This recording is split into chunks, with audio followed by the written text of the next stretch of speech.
first story is titled, Am I the a-hole for refusing to meet my sister on Christmas after she called CPS? I, male 37, lost my wife 10 years, and it was so devastating for me and my daughter.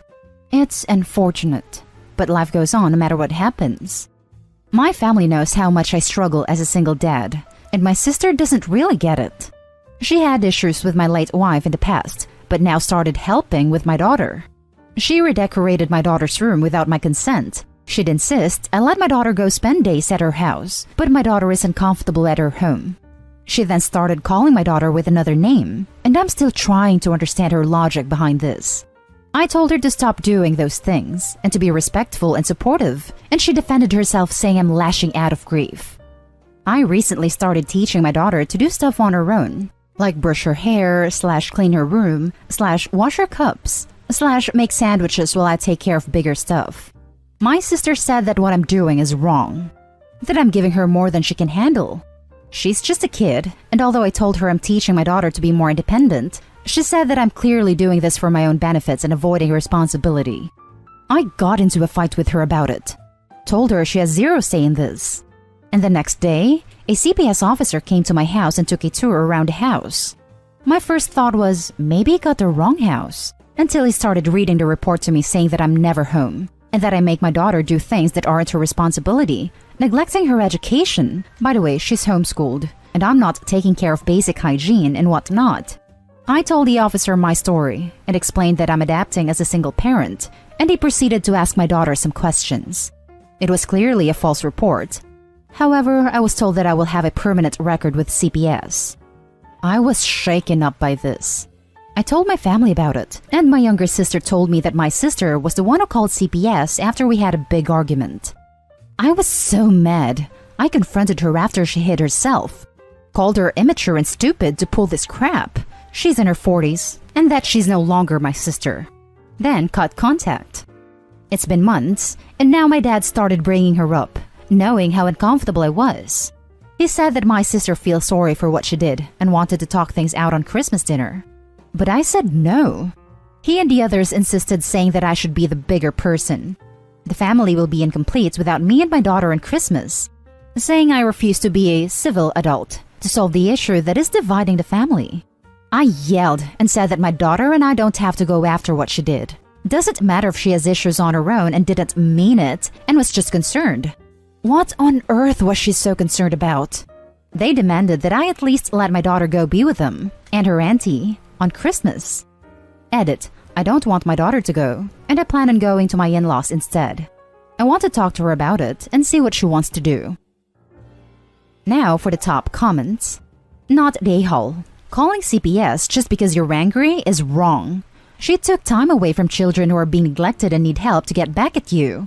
Not wanting to have her around your family is a normal response. She proved herself to be a danger to your family. She called CPS because she didn't think I was handling my responsibilities as a parent and doing everything wrong. My daughter doesn't have to go sit at the same table with her aunt to cause this issue and put us in this terrible situation. I've been told that people are being ridiculous calling CPS for ridiculous reasons, but it's huge when it's family who makes the call. So this really hurt me, and now I know what type of person my sister is. Seems like she's trying to take over being mom. This was a nuclear option. Don't let your daughter around her. Of course you are not an a-hole. You sound like a good dad doing your best in a really tough situation. Her behavior sounds absolutely bizarre, like she's trying to take over as your daughter's mother now that your wife has passed away. Calling her by another name and then calling CPS when that didn't work. Was she hoping to get custody? How old is your daughter? She's 8, and she has absolutely no problem taking part of chores, but I keep it simple and also make sure she focuses on studying. I even have a schedule for her as a way to remember doing things on time, and also to make sure everything is organized. She helped me make the schedule, so that was fun activity for both of us. Not an a-hole. She literally tried to rip your child away from you to be petty. That's not an oops situation. I have a daughter the same age as OP, and anyone who ever tried to come between us would be forever dead to me, along with anyone who defended them. I could absolutely never forgive in this situation. On to the next story. Am I the a-hole for making my daughters trade rooms? I have 3 daughters, Amelia, 18, Paige, 16, and Grace, 14. The way our house is laid out is the second floor has 3 bedrooms and the bottom floor has 1. The master, Amelia's room, and Grace's room are all on the second floor. Then Paige's bedroom is on the first floor. When we moved into the house, the girls were 8, 6, and 4, and my husband and I weren't comfortable with having any of the girls on the first floor where we can see or hear them. So we made a deal with Paige that if she shares a room with Grace until she's 10, she can have the downstairs room, the biggest, when she's 10, or if she wanted to have her own room right away, she could have Amelia's room, a little more than half the size of the downstairs room. Then Amelia would get the downstairs room when she turns 10. Paige chose to share a room with Grace and get the big room at 10. For Paige's 10th birthday, we painted her room and bought all new furniture, and she decorated her room and moved in a couple weeks later. Amelia was jealous that she had the smallest room in the house when both her sisters had big rooms, but we explained that they'd earned the big rooms by sharing a room for 4 years, and she agreed. Now to the present, Amelia's friend Rose, 17, was just kicked out of her parents' house because she recently found out that she's pregnant. We let her stay with us and she stayed in Amelia's room with Amelia. The girls started complaining that their room is too small for 2 people, and Amelia asked for either Grace's room or Paige's room. I decided to give them Paige's room because it has more privacy and a bigger closet. When we told Paige that she was moving into Amelia's room because Amelia's room was too small for Amelia and Rose, she threw a temper tantrum. She screamed at us that her stuff won't fit in Amelia's room, and it's not fair that she's losing her room because Rose got pregnant when she's not even family. She packed a bag and went to stay with my sister. The next day, my sister called me and started yelling at me for breaking my deal with Paige and stealing her room. She told me if I really need somewhere for Rose to stay, I need to get my crap out of my garage apartment and give that to the girl, instead of stealing my daughter's bedroom. There is a studio apartment above our garage, but we've used it for storage since we got here. Plus, it doesn't have heating or AC, and I wouldn't want Rose to have to live there.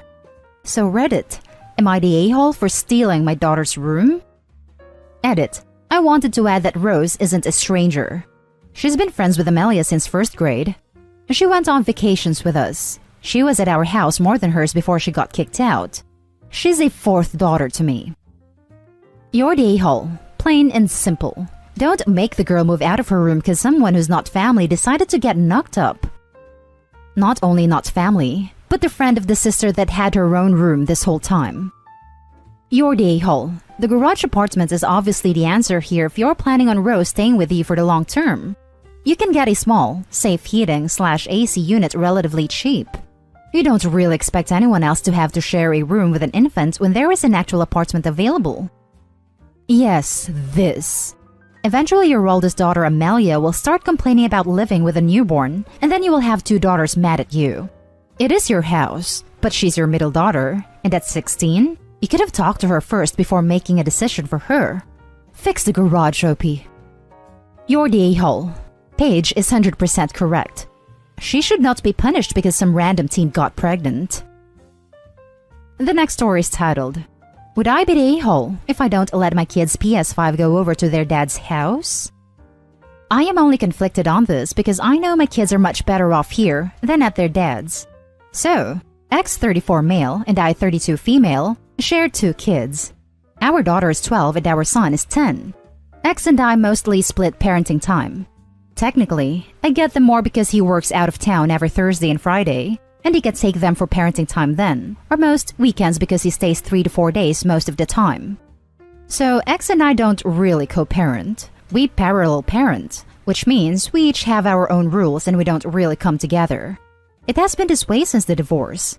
He's remarried and has 3 step-kids, 13, 11, and 10, and a 2-year-old with his wife.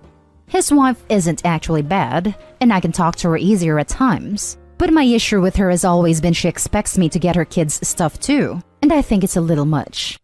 On to the issue. I bought my kids a PS5 for Christmas. It's actually going to be our console since I game too, but it'll be mostly theirs. X knows I have it here for them because he was trying to get one the day I got it. He then says that I should let the kids bring it to their house so it can be shared with his step-kids who desperately want one too. I told him no, because I was buying it for my kids and me, and not for his family. He said I already got them Animal Crossing Switches this year, and that now they're getting a PS5, and it's so much more than they could afford or get for the other kids in their home. I told him I have no obligation to get his household gifts. His wife then says that she knows I got it for my kids, but it would really make her kids Christmas too if they could play with it sometimes. I don't think I need to do it, but maybe I'm being unfair?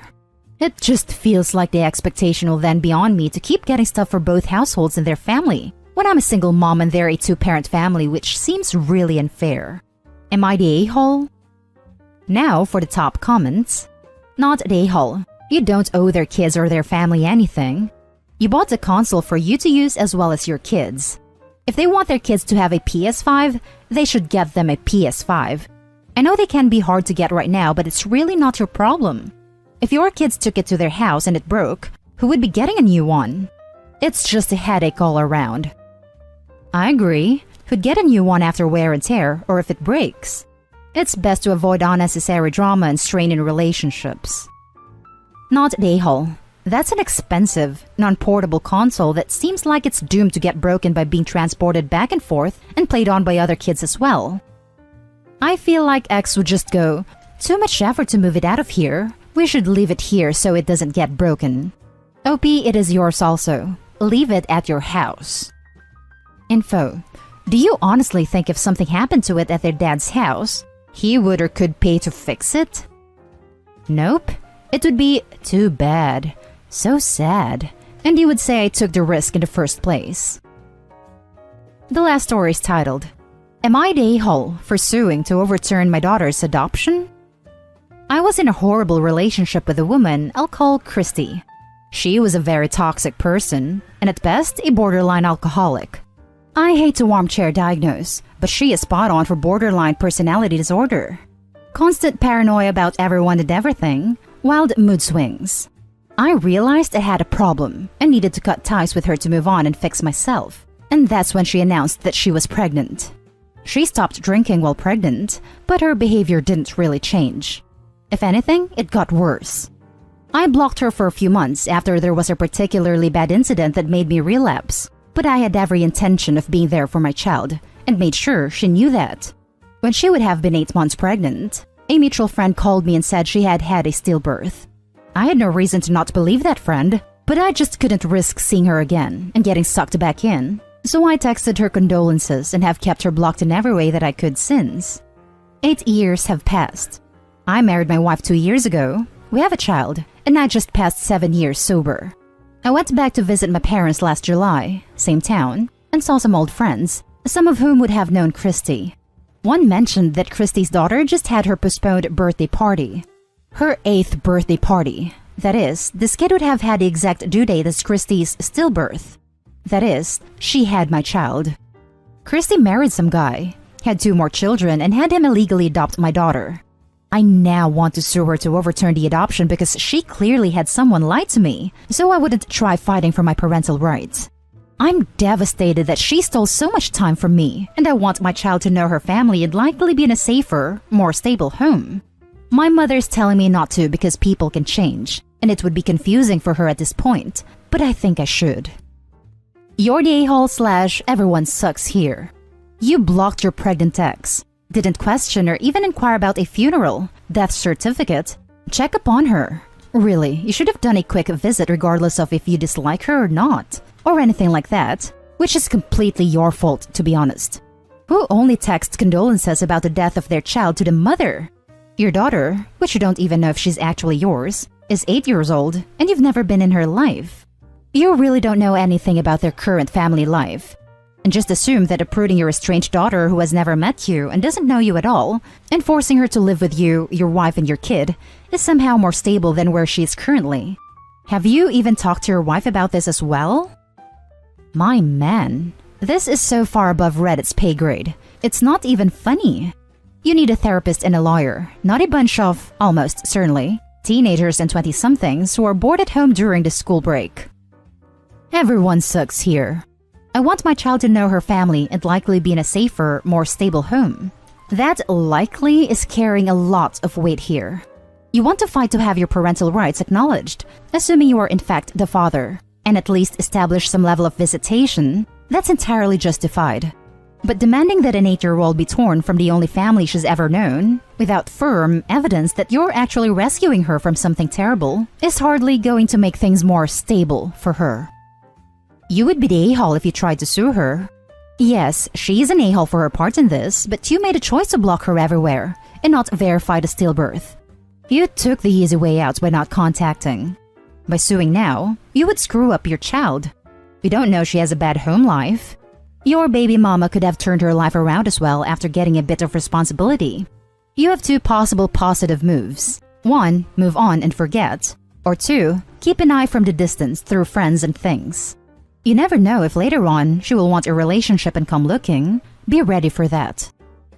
Not that Opie doesn't have some blame. Both had problems and were toxic. He recognized that, and even though he wanted distance from her, he said he'd be there for the child. Who could ever think that someone would fake the death of a child, be it miscarriage or stillbirth? And the idea of expecting a funeral or death certificate probably never even occurred.